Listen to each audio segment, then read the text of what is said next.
Kaixo, ongi etorri, danoi ongi etorri enpresarean telebistaren zuzeneko honetara. Bai Euskari Elkartaren proiektua da enpresarean, enpresa eta profesionalen sarea, eta enpresarean proiektuarekin batera, arlo sozioekonomikoan Euskararen erabilera areagotzera bideraturiko hainbat proiektu ditu martxan Bai Euskari Elkarteak. Bai Euskari Elkarteak esan bezala, lansarean euskarazko lanataria, euskaragileak eta bai euskarari ziurtagiria, besteak beste. Eta hain zuzen ere, bai euskarari ziurtagiria duten bi proiektutako buruak izango ditugu gaurkoan, enpresarean telebistan. Eider Reibar, marrazkilaria eta ilustratzailea, eta Iazki Lili Arrue, jantzigilea. Urren ez urren, kokoak eta biziki proiektuen buru dira biak. Bai, nire ibilbidea profesionala, marrazkilari bezala, hasi zen, nik uste dut marrazki arkatz bat hartu nuen lehenengo momentuan, ez nio marrazteari utzi, gero ikasketak egin nituen, arte ederrak ikasi nuen, animazio ikasi nuen, eta unibertsitatean nengola liburu bat ilustratzeko lehen aukera izan nuen, eta hortik aurrera hainbat liburu ilustratu ditut, badira 22 urte edo ilustratzaile naizela, da besteen marrazki pila bat egin izan ditut. Eta heldu zen momentu bat, orain dela 4-5 urte edo esan nuela, beti egin behar ditut marrazkiak, ateratzen zaizkidan proiektuen araberakoak. Ze liburuak marrazteaz gain, beste hormairudiak, eta marrazkiak hainbat euskarri desberdinetan erropetan ere bai, eta egin behar izan ditut. Eta pentsatu nuen, momentua da igual nik sortzeko zerbait, proiektu txiki bat, eta aitzaki hori erabiltzeko nik probatu nahi ditudan gauza berriak eta egin nahi ditudan marrazkiak sortzeko, eta aldi berean erakusteko. Eta horregaiti sortu zen kokoak, esperimentatzeko eta jolasteko eremu pertsonal bezala. Nik duela urte batzuk, 2015 urte huelta hortan, moda eta patroigintzako ikasketak egin dituen. Beti izan nuen olako hartxo bat, moda mundu edo jantzigintzako munduen inguruen olako interes bat, gaztetatik josi izan dut, konpondu nire arropak eta bar, etxien ikusitakotik baita ere.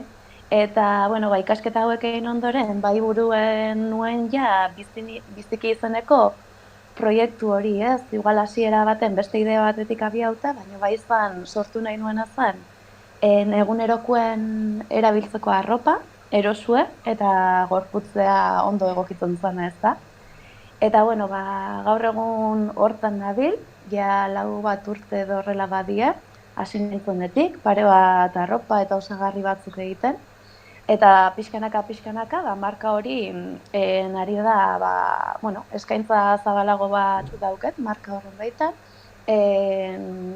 Bata egunerokoen erabiltzeko arropa, esan bezala, arropa temporala, koloretsue, zanpatu bereziekin, eta produkzio kantitate txikietan ekoizten dut. Hasiera baten initzen, prozesu guztien parte, bai diseinu, patroi, hostelan eta gainontzeko denetaz arduratzen zana, eta guain, produktu eskaintza zabalago bat gauza nahian, hostelanak, Euskal Herriko, Donostiko tailer txikietan ekoizten ditut.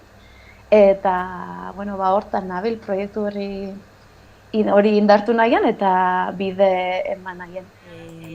Kokoak sortu zen ere bai hori esan dudana, guk jolasteko eta erakusteko, ez? Azkenean nik aurrekin egiten ditudan ilustrazio saioetan, orain joan ez gogoratzen, ilustrazio saioietan aurrek askotan esaten zidaten, eta nola egiten dituzu hormairudiak, eta nola egiten duzu edozein marrazki egiten nien, edo liburu bat erakutsi, eta nola egin duzu marrazki hori, eta nola galdera hori ateratzen zenez, nola hori, prozesua erakusteko gogoa sartu zitzaigun, ez? Hori izan zen apurtxu bat, txintxatu gintuena, edo, hainbeste aldiz galdetzen diguten horri, erantzun grafiko bat emango diogu. Eta argi izan genuen interneten bidez izan barzala, eta sarean jarriz gure bideoak. Eta alde batetik, bideoiek editatzen eta animazioa sartzen, eta euskarazko testuak sartzen, eta azalpenak sartzen ere, gure ikasten ari gara. Guretzako mundu hau guretzako berria da, eta orduan marrazkiak egitea gauza bada, baina gero marrazki horiek erakustea, eta produktu hori, bideo hori sortzea, eta niretzako ikasketa prozesu baten parte da. eta bai, argi dago sarea dela guretzako, sarean egon bar garela, ze bestela ez luke zentzurik izango. Bueno, azkenien da erakusleio bat, ez? Mobitu zaitezke beste eremu batzutan, eta zuzeneko salmentako beste espazio batzuk oso interesantiak dira, baina baita ere zure egunerokoen behar duzu erakusleio bat izatea, ez? Eta gaur egun internetek eta sare sozialak ikusten dut aukera hori ematen dizutela. Eta, bueno, hori, hasiera baten nik jarri ez banuen, garbi nun, denbora gutxira, web online denda bat zabaldu beharko nula, proiektu beak ere funtzionatu alizateko, eta zuzeneko salmenta hori beste modu batea bideratu alizateko.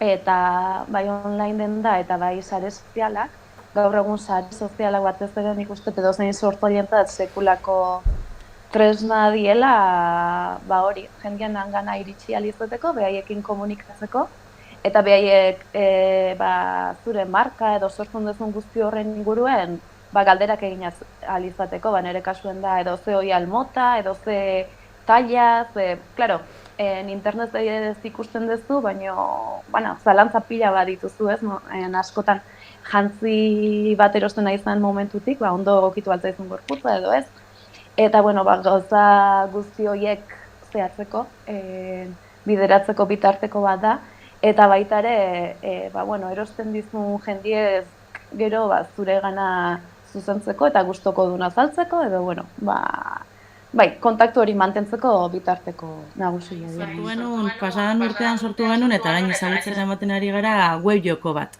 Kokoak barruan, Tekaguneko Zuri Albarez etorri zitzaigun, Arroi ikastolarekin batera, proposamen konkretu bat egitera. Eta izan zen, nire marrazkiak erabiliz, euskarazko joko bat programatzea edo sortzea, sarean egongo litzatekena eta aurrek jolasteko. Eta beti irudiz osatuta, marrazki pila batekin eta horrela abiatu zen, ze badinotzut sareetan zaudenez eta kokoen lana erakusten duzunez, jendeak ikusi egiten dut eta ideia proposatzen dizkizu. Egia da, harremanetan jartzeko oso erosoa dala. Eta jendeak txuminada asko dauzka, eta esan egite izkizu, eta batzuk aurrera ateratzen dira, eta zorragarria da. Eta koko jokoa horietako bada, azkenean bideo joko bat egiten ikasi dugu, egin dugu, eta hor dago erabilgarri. Doan, kokoak.eus webgunean, eta hori nahi dugu orain jendeak erabiltzea, eta hortzi zehar zabaltzea. Dinagu sortu zen, sorpresa zuzen. Azoka baten batean, elkartzen lau emakume, postu bat konpartitzeko. Eta, askotan proiektu hauek hain bakarti eta hain, hoxe zure munduen sartu eta bizitun momentu hauetan, guretzat izan zen herramienta bat, alkarrez ezagutu, lantalde bat osatzeko gogu geneukeula ikusi, alegia elkarrekin potentzial gehiago geneukeula ikusi, gaina ginen disiplina ezberdinetako sortzaileak, bitxigile, ilustratzaile, osagarri, gauza desberdinak egiten genitun, eta ikusi genuen guretzat zela bitarteko handi bat, leku ezberdineta hori indartsuago iristeko, ez? Eta informazio pila bat elkartrukago algen nula, elkarrekin, elkarren apoio bihurtu momentu askotan. Eta, hor junginen proiektu bat landu genuen kofabrikan baitan, ikusi genuen nola saretzen joan alginen, eta momentu baten pixkat erdi geldiuzan proiektuek berritze gabon hauetan indarra hartu du, ez? Eta azkenien dinaguk izan nahi du emakume sortzaile ezberdine saretzeko bitarteko bat, elkar ezautu, elkarren erakusleio izan, eta elkarrekin batea sortzaile ona dan mundu hau eta bertatik bizitzeko apustu egiten duen sortzaile guzti horien mundu komplikatu xamar hau errazago egiteko eta elkarren bitartez elkar ezagutzea emateko. Momentu honetan pixka da hausnarketa prozesu baten dago, baina ikusten da emakume komunitatea handi bat daola sortzaileena, parte hartu nahi duna, laneako gogoz, eta hori espero dugu aurrea behira zer kontaue edukitzien. Gaur egun eta pandemiaren garai honetan, eta ikusita Ba ez dakit, gure erakusleioak eta gure tokiak apur bat itxi direla eta ez daukagula inbeste, ba ez dakit, erakusteko biderik edo, ba egia da sarea eta internet eta toki hoien ordezko edo bihurtu dala. Nik egia zen pertsonalki ilustratzaile bezala edo marrazkilari bezala esan behar dut sortzaile naizen heinean, alde horretatik, lan faltarik ez daukadala, normalean hartu dudan, beti izan dudan jarrera izan delako, gauza desberdinei baiezkoa ematearen jarrera izan delako. Ez dakit, bai proiektu handiak izan, txikiak izan, zerbaitek atentzioa ditzen badit, eta proposamen interesgarri iruditzen bazait, aurrera jotzen dudalako. Eta egia da aurrekin eta izaten dituen saioak eta olako kontuak ez da euskadala, gaur egun egoera delako dena, baina prentsarako eta atera dira beste aukera batzuk lehen ez nituenak. Orduan, gauza batzuk itxi egin dira eta beste leio batzuk itxi eta beste batzuk ireki egin dira. Baina, bueno, ni marrazkilari bezala hitz egin dezaket. Musikaria izango banitzen, segurazki ez nuke erantzuna emango. Bai, bueno, nik ere igual moitu nahi zuen mundu da gehien bat, sortzaile moduan produktu bat, edo, zerbait askotan fisiko sortzen deun, talde baten parte bezala ez, baina bai, nik usten dut badagoela sare bat, pixkat kontzientzia landu nahi duna, eta bertan sortutako hori, hemen bertan sortutako hori, horrei bidei nahien eta ezagutza eman nahien olako lan bat egiten nahi dan sortzaile sare bat badagoela, eta ikusten dut, hori lehen esan dizutan bezala ez, gutxi gora bera dinagukin. Ikusten dut gogue, elkar ezagutaraztea emateko, aliantzak iteko, talde moduen funtzionatzeko eta bueno, nik usten dut pixkanaka kontzientzia pixka bat aidala garatzen guzti honen bueltan eta bueno, pandemia honek edo gauza txarrasko ekarri baditu ere, nik neuk pertsonalki nire proiektu ez dela ikusi dut, bueno, igual bide hartu deulako hortako baita ere, baina saretziek eman dit, publiko zabalago batena irikitzia eta ezagutzea gehiago ematen, beraz, bueno. Nik uste hor badagoela aktibo sortzaile sare potente bat eta elkarren babes bat. Ekiteko eta erakusteko. Nik uste dut beldurrik, batez ere bere lana erakusteko beldurrik ez izateko. Sortzaile bada eta egiten ari bada eta baldin badauka bere barrutik atera zaion hori, erakusteko dudari gabe. Nik uste dut horrela hasi ginela denok eta suposatzen duten oso ondo gogoratzen dute nire marrazkiekin elkarrera joan nintzen lehen bizitaura. Beldurtuta, dardarka eta lotxaz beteta, eta bueno, handik atera zen lehengo lana, eta hortik atera ziren gero beste guztiak. Orduan, erakusteko, publiko egiteko nolabait eta ekiteko guztiz. Ez dakit beste komendiorik ematen. Eta ez izateko beldurrik proiektuei eta proposamenei, gauzak aldatzen doaz eta denetatik ikasten da. Eta zuretzako txapuza bat egin duzun lan bat edo zaudenak inarro, horrek erakusten duzu urrengoan bestera bat ere egin behar duzula edo aldatu edo prozesu bat dala. Orduan lehengo pausu eman behar dala, hori garrena gero eman alizatez. Nik enoski animatzeko. Esan gogu edo ez dakit, proiektu txomat baldin badaukezu, probatzen nahi badezu, hartzeko partea azokatan, nertetzeko sare sozialetan perfil bat sortzeko, probatzeko sortzen duzun hori gustatzen dan, ez dakit ezagutza emateko bildurri gabe, probau gabe bezala ez dalako jakiten inoiz, buruen zakezun bide hori aurrera eraman daiteken edo ez.